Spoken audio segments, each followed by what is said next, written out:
निर्देशांक ज्यामिति पढ़ रहे हो और आपको यही नहीं पता है कि निर्देशांक ज्यामिति के किस टॉपिक से सबसे ज्यादा मार्क्स से क्वेश्चन पूछे जाते हैं, तो ये वीडियो सबसे महत्वपूर्ण रहने वाला आपको, क्योंकि इस वीडियो के जरिए आपको पता चल जाएगा कि निर्देशांक ज्यामिति का सबसे महत्वपूर्ण टॉपिक कौन सा है। तो हेलो मेरे प्यारे बच्चों, कैसे हो आप लोग? उम्मीद करते हैं आप लोग अच्छे हो गए, मस्त हो गए, स्वस्थ हो गए और अच्छे से पढ़ाई कर रहे होगे। तो मैं तो राजकुमार वर्मा आप सभी का स्वागत करता हूं नेक्स्ट टॉपर बिहार बोर्ड के इस अमेजिंग से प्लेटफॉर्म पे, जहां पे हम देश का भविष्य बनाते हैं। और आज की इस वीडियो में हम डिस्कस करने वाले हैं निर्देशांक ज्यामिति, कोऑर्डिनेट ज्योमेट्री का सबसे महत्वपूर्ण टॉपिक, जिसका नाम है त्रिभुज का क्षेत्रफल। अब होता क्या है, त्रिभुज के क्षेत्रफल निकालते समय बच्चे सब फॉर्मूला रटते हैं 1 2 3 2 1। मैं आपसे बोलूं कि आपको फॉर्मूला रटने की जरूरत नहीं है, तो आप कैसे बोलोगे?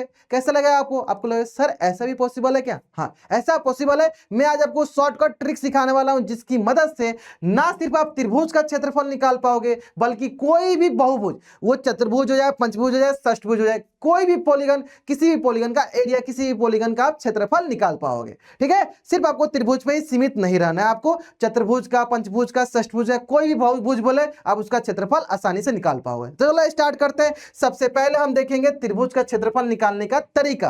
तो एक मैं छोटी सी चीज आपको सिखाना चाहूंगा, छोटी सी चीज। और वो छोटी सी चीज क्या है कि मान लो अगर आपके पास कहीं पे ऐसे डिटर्मिनेंट में ऐसे कुछ लिखा हो, मान लो 1 2 3 4, अगर मैं बोलूं इसको कैसे हल करना है, तो क्या करते हैं सर, हम इन दोनों का ऐसे क्रॉस मल्टीप्लाई करते हैं और फिर इन दोनों को घटा देते हैं। कहने का मतलब क्या हो गया, 1 × 4 - 2 × 3, यही काम करते हैं। क्या देखो 4 - 6 क्या आ जाएगा, -2, है ना। ठीक इसी प्रकार मान लो एक क्वेश्चन और मैं आपसे दूं, ए बी सी डी, कैसे हल करोगे सर? इन दोनों का हमें क्रॉस मल्टीप्लीकेशन a × d, इसमें से किसको हटा देंगे, b × c को। ठीक इसी प्रकार मैं अगर आपसे क्वेश्चन पूछ, मान लो 3 4 5 6, इसको कैसे हल करोगे? तब बोलो सर क्रॉस मल्टीप्लीकेशन वज्र गुणन, है ना, यानी 3 × 6 और माइनस, मतलब पहले स्टार्टिंग से इसको स्टार्ट करने से क्रॉस में कौन सा 6 में से माइनस किसको करना है, 4 × 5 को, 4 × 5 को, तो क्या आ जाएगा 18 - 20, कितना आ जाएगा, -2।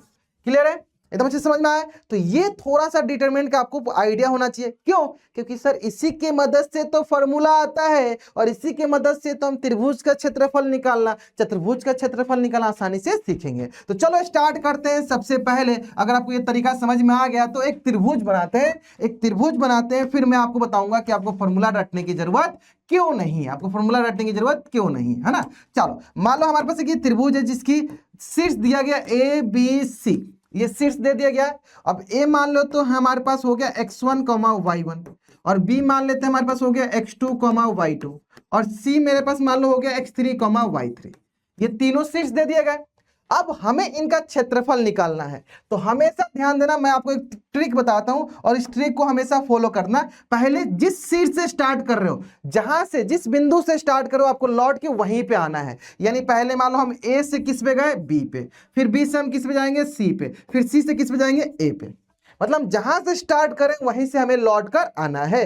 तो जैसे कि पता है सर, हमने त्रिभुज का क्षेत्रफल याद किया था, क्या होता है 1/2 आधार गुना ऊंचाई, यानी 1/2 आता है क्या? हाँ आता है। यानी सबसे आसान सा तरीका क्या आपके पास, अगर आपको कोई त्रिभुज का क्षेत्रफल बोलता है तो वो हो जाएगा 1/2 गुने, ध्यान से देखो, आराम से देखो कैसे समझ में आए। देखो 1/2 गुने 2 को एक साथ डिटरमिनेंट में लेकर, 2 को एक साथ डिटरमिनेंट में लेकर चलो। कैसे? देखो सबसे पहले हम A और B वाले को ले चलते हैं एक साथ।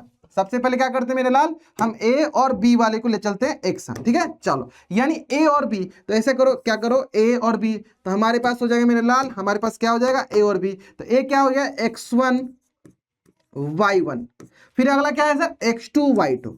अब कुछ बच्चे बोलेंगे सर कि हमें ये फॉर्मूला रटने की जरूरत है क्या? नहीं, ये फॉर्मूला कैसे आता है ये मैं आपको सिखा दे रहा हूं।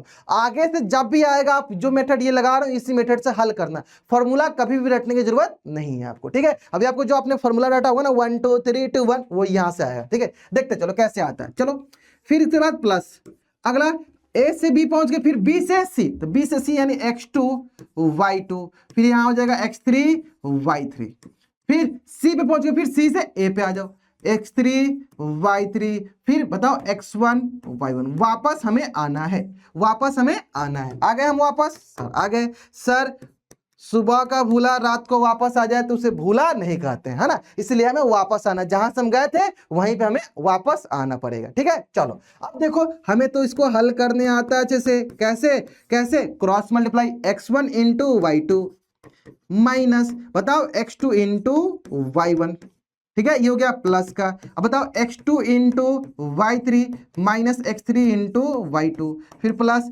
x3 into y1, x3 into y1, x3 into y1, x3 into y1। अगला क्या आ जाएगा बताओ, अगला क्या आ जाएगा हमारे पास माइनस, अगला क्या आ जाएगा माइनस x3 इंटू y1 हो गया minus x1 into y3, x1 into y3, ये हो गया x1 इंटू y3। क्लियर है। अब देखो इसमें थोड़ा दिमाग लगाते हैं कि सर पहले हम x1 को एक तरफ ले लेते हैं, फिर x2 को ले लेते हैं, फिर x3 को ले लेते हैं। पहले हम x1 को ले लेते हैं, यानी जहां जहां हमें x1 दिख रहा है, जहां जहां हमें x1 दिख रहा है, ठीक है, वहां वहां चलो। जहां जहां x1 दिख रहा है, देखो यहां x1 दिख रहा है और कहीं x1 दिख रहा है, देखो यहां पे दिख रहा है, तो इन दोनों को एक साथ ले लो, दो x1 y2 और ये क्या है माइनस का x1 y3, ठीक है। अब जहां जहां x2 दिख रहा है, देखो यहाँ x2 दिख रहा है, यहाँ दिख रहा है, इन दोनों को एक साथ ले लो, x2 y1 प्लस का x2 y3। फिर जहां जहां x3 दिख रहा है, देखो ये दिख रहा है माइनस का x3 y2 प्लस का x3 y1। अब देखो आपका फॉर्मूला बनके रेडी हो चुका है। कैसे, ध्यान दो मेरे लाल, ध्यान दो। देखो यहां हो गया 1/2 इंटू, क्या कॉमन लेना है इसमें से, देखो x1 ले लो बाहर, किसको बाहर ले लो, x1 को। तो जैसे हमने यहाँ पे x1 बाहर लिया तो क्या हो गया, देखो y2 minus y3, y1 y2 minus y3। फिर देखो यहाँ पे x2, इसमें भी क्या है x2, इसमें से प्लस का x2 बाहर ले लो। जैसे प्लस का x2 बाहर ले दो, ये प्लस वाला था, x2 बाद क्या ले लो y3 हो गया प्लस वाला, फिर क्या हो जाएगा माइनस का y1, माइनस का क्या हो गया y1। फिर बताओ इन दोनों में से क्या कॉमन लेंगे सर, प्लस का x3 कॉमन ले लेंगे। जैसे प्लस का x3 कॉमन लेते हो गया y1 माइनस y2। और इसी को बच्चे कैसे याद रखते हैं, यही हमारा क्या हो गया, यही मेरा हो गया त्रिभुज का क्षेत्रफल। यही मेरा क्या हो गया मेरे लाल, यही मेरा हो गया त्रिभुज का क्षेत्रफल। अब इसी को बच्चे देखो ऐसे याद रखते हैं, देखो ऐसे याद रखते हैं, मैं याद करने का तरीका सिखाता हूं। देखो ऐसे याद रखते हैं बच्चे, 1 2 3 2 1, 1 2 3 1 2, ऐसे 1 2 ऐसे याद रखते हैं। अब इसमें सर ये क्या है, ये क्या है, ये क्या है, ये क्या है। देखो मान लो हमने पहले x1 लिया, तो अगला क्या होगा y2 माइनस y3। देखो x1 लिया y2 माइनस y3। जैसे मान लो हमने x2 लिया, अगला क्या है y3 माइनस y1। देखो जैसे मैंने x2 लिया y3 माइनस y1, जैसे मैंने x3 लिया, अगला क्या है 1 और 2, x3 के साथ क्या होगा y1 minus y2, y1 minus y2। तो मैं बोलता हूं आपको इसको रटने की जरूरत नहीं है। जब भी एग्जाम में आए ये काम कर लो जो हमने ये काम किया है। जितने भी हमारे पास पॉइंट है उसको ऐसे लिख लो, जहां से शुरू करना है वहीं पे हमें अंत करना है। आपको ये फॉर्मूला रटने की जरूरत नहीं पड़ेगी। अब इसका फायदा क्या होगा कि सर मान लो त्रिभुज था तो 3 हमारे पास निर्देशांक बिंदु थे, चतुर्भुज होगा तो 4 निर्देशांक बिंदु, यही काम एक स्टेप आगे बढ़ा लेंगे। पंचभुज होगा तो 5 निर्देशांक बिंदु, एक स्टेप और आगे बढ़ जाएंगे। षष्ठभुज होगा तो 6 निर्देशांक बिंदु, एक स्टेप और आगे बढ़ जाएंगे। तो मेरे लिए बहुत आसान हो जाएगा, तो इसलिए हमें रटने की जरूरत नहीं है, इस तरह का हमें फॉर्मूला रटने की जरूरत नहीं है। तो देखो मैंने आपको फॉर्मूला ही बता दिया, बहुत बच्चे इसको रटते हैं 1 2 3 1 2, आपको रटने की जरूरत नहीं है। सर ये तो एकदम अच्छे से समझ में आ गया, एक दो क्वेश्चन करा दो ताकि हमारा प्रैक्टिस हो जाए। तो चलो इसमें बेस्ट एक क्वेश्चन करते हैं। सबसे पहला क्वेश्चन थोड़ा ध्यान से देखो, सबसे पहला क्वेश्चन मेरे लाल थोड़ा ध्यान दो। देखो क्या बोला गया, त्रिभुज का क्षेत्रफल ज्ञात कीजिए जिसके निर्देशांक बिंदु 7,3 10,0 और 0,-4 है ना। कर लेते हैं, एक त्रिभुज बना लेते हैं, त्रिभुज बना लेते हैं, प्यारा से एक त्रिभुज बना लो। चलो यहीं पे एक त्रिभुज बना लेते हैं आपके लिए, आपका हुक्म सर आंखों पे, है ना। चलो तो पहला बिंदु कौन सा ले लिए, चलो ये हो गया मेरे पास 7,3। दूसरा बिंदु कौन सा हो गया मेरे पास, ये हो गया 10,0 और तीसरा बिंदु कौन सा हो गया 0,-4। ठीक है, तीसरा बिंदु हो गया, है ना। सर अभी आपने सिखाया क्या करना होता है, अगर हमें इस त्रिभुज ABC का क्षेत्रफल चाहिए, इस त्रिभुज ABC का क्षेत्रफल चाहिए तो क्या दिमाग लगाना है, 1/2 गुने डिटर्मिनेंट। सर दो को एक साथ, यानी एक बार हम इन दोनों को, फिर यहां से यहां, फिर यहां से यहां जाएंगे, यही काम करेंगे। हाँ देखो यही काम करेंगे और देखते चलो कितना आसानी से, कितने प्यार से हम इसको सॉल्व करते हैं ना। जब देखो तो पहला ए से बी, ए में क्या है सर 7 और 3, और बी में क्या है सर 10 और 0 जोड़, फिर आ जाओ 10 0, बी से ए सी तो क्या हो जाएगा 0-4, फिर प्लस का क्या हो गया 0-4, उसके बाद क्या आ जाएंगे 7 और 3, वापस आ गए। सॉल्व कर लो सर, अभी तो सिखाया हल करने का तरीका, ऐसे क्रॉस ऐसे क्रॉस ऐसे क्रॉस, अभी तो सिखाया, अभी तो सिखाया। आ जाओ आ जाओ आ जाओ। चलो तो ये हो गया, देखो मेरे पास 1/2 इंटू, ये हो गया 7 into 0 minus 10 into 3 plus 10 into minus का 4 माइनस 0 इंटू 0, ठीक है। फिर प्लस का क्या हो गया 0 इंटू 3 माइनस का हो गया 7 इंटू माइनस का 4, ठीक है। चलो आ जाओ आ जाओ आ जाओ आ जाओ आ जाओ जाओ। चलो तो ये हो गया मेरे पास कितना 1/2, क्या हो गया 1/2। आगे बताओ, ये हो गया देखो 0 माइनस 30, ये बताओ माइनस, ये बता क्या हो गया प्लस का, ये हो गया माइनस का 40 माइनस का 0, ये हो गया 0 माइनस माइनस प्लस का 28, है ना। तो बताओ क्या आ जाएगा सर, ये जाएगा 1/2 इंटू -30 और ये हो गया माइनस का 40, ये हो गया प्लस का 28। अब ये हो जाए 1/2 इंटू, सर ये हमारे पास मॉड लगा हुआ -70 प्लस का 28। अब यहाँ पे आएगा सर माइनस में आ रहा है, माइनस में आ रहा है, लेकिन देखो ये मॉड मॉड मॉड मॉड क्या करता है, किसको क्या कर लेता है, इसको पॉजिटिव बना देता है, धनात्मक। क्योंकि हमें पता है कि त्रिभुज का क्षेत्रफल कुछ ना कुछ धनात्मक ही आएगा, ऋणात्मक थोड़ी ना आएगा, इसका कुछ ना कुछ क्षेत्रफल धनात्मक ही आएगा। इसका मतलब 70 में से 28 घटा दो, 10 में से 8 गया 2, और यहाँ बच गया मेरे पास 6 में से 2 गया 4। यानी सर अगर आपको ये दिख रहा होगा यहाँ पे 1/2 मॉड ऑफ माइनस का 42 दिख रहा होगा, जो कि प्लस का हो जाएगा मेरे पास, जो कि क्या हो जाएगा प्लस का, क्योंकि मोड से बाहर आएगा तो पॉजिटिव बनाया जाता है। जैसे हमें पता है मोड -10 क्या होगा, प्लस का 10 के बराबर होता है, क्योंकि मोड से बाहर आता है तो पॉजिटिव में बाहर आता है। तो क्या हो जाएगा सर, ये हो जाएगा हमारे पास 21 दूनी 42 यानी 21 वर्ग इकाई, 21 वर्ग इकाई, यानी इसका क्षेत्रफल क्या हो गया 21 वर्ग इकाई।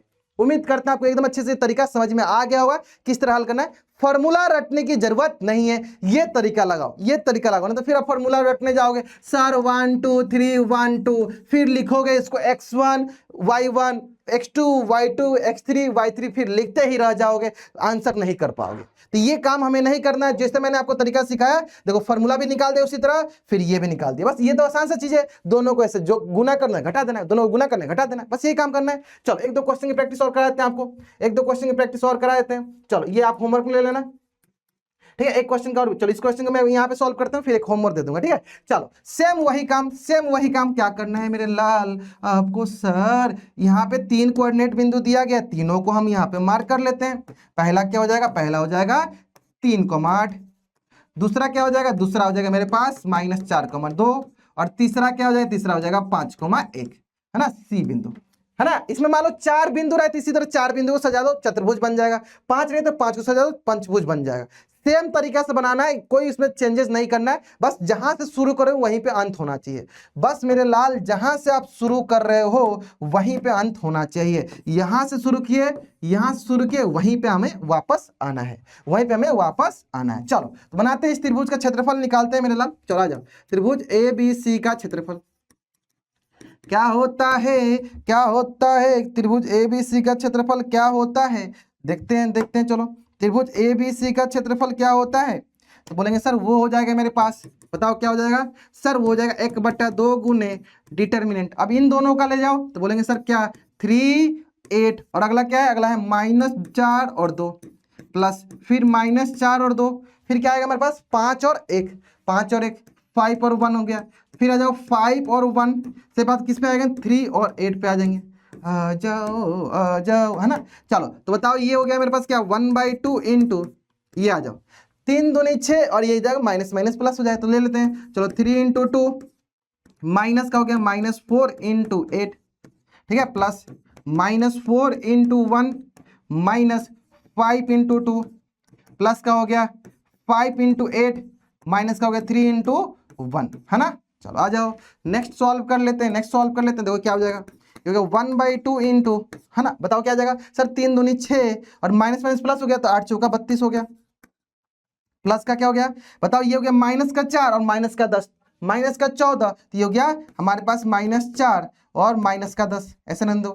फिर यहाँ पे आ जाए बताओ हमारे पास 8 पे 40 -3, नेक्स्ट कर लेते हैं 1/2 इंटू, ये हो गया 6 + 32, ये हो गया -14, और ये हो गया हमारे पास बताओ प्लस का 40 में से 3 गया 37, क्या हो गया 37 प्लस का 37, अब बताओ क्या जाएगा सर, ये हो जाएगा 1/2 इंटू, बताओ ये 32 और 6 38 और प्लस 38 दुनिया आपको 76, 38 हो गया, 38 और 38 8 8 16 और 3 3 6 76 हो गया। तो मतलब एक कम हो जाता, मतलब क्या हो गया 75, इनको दोनों जोड़ो 75 आ गया।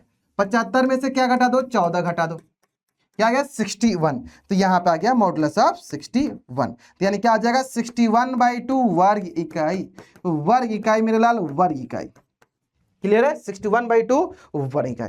एकदम ऐसे ही हल करना, आपको ये फॉर्मूला रटने की जरूरत नहीं है 1 2 3 1 2, इसे आपको नहीं सॉल्व करना। आपको कैसे सॉल्व करना, इस तरीके से, आपके पास 4 भुजा हो, आपके पास 3 भुजा हो, आपके पास 5 भुजा हो, यही तरीका अपनाना है और ऐसे आगे बढ़ते जाना है। ठीक है, ऐसे आगे बढ़ते जाना। तो एकदम अच्छे से ये चीजें समझ में आ गया होगा, उम्मीद करते हैं ये एकदम अच्छे से क्लियर समझ में आ गया हो आपको। तो चलो एक क्वेश्चन और दे देते हैं आपको, जो आपको होमवर्क में बना लेना है, होमवर्क बना लेना है। ठीक है, चलो अब आते हैं बात की इस निर्देशांक ज्यामिति के, ये जो टॉपिक था अपना त्रिभुज का क्षेत्रफल, ये बहुत बहुत बहुत इंपॉर्टेंट था। अधिकतर बच्चे इस फॉर्मूला याद करने में ही फंसे रहते हैं, हमें फॉर्मूला याद करने की जरूरत नहीं है। हमने आपको शॉर्टकट ट्रिक सिखाई, इसी शॉर्टकट ट्रिक पे आप बिलीव रखो और इसी तरह सॉल्व करो। त्रिभुज हो, बहुभुज हो, बहुभुज में कुछ भी, चतुर्भुज, पंचभुज, षष्ठभुज, मैं बार बार इस बात को इसीलिए रिपीट कर रहा हूं क्योंकि ये आपके लिए बहुत ही आसान, मतलब रामबाण की तरह साबित होने वाला ये तरीका, जो मैंने अभी आपको तरीका सिखाया। ठीक है, तो चलो अब हो सकता है कि इस टॉपिक के अलावा भी निर्देशांक ज्यामिति किसी अन्य टॉपिक में आपको डाउट होगा, तो जरूर कमेंट करके बता देना कि सर ये टॉपिक पे भी वीडियो बना दो।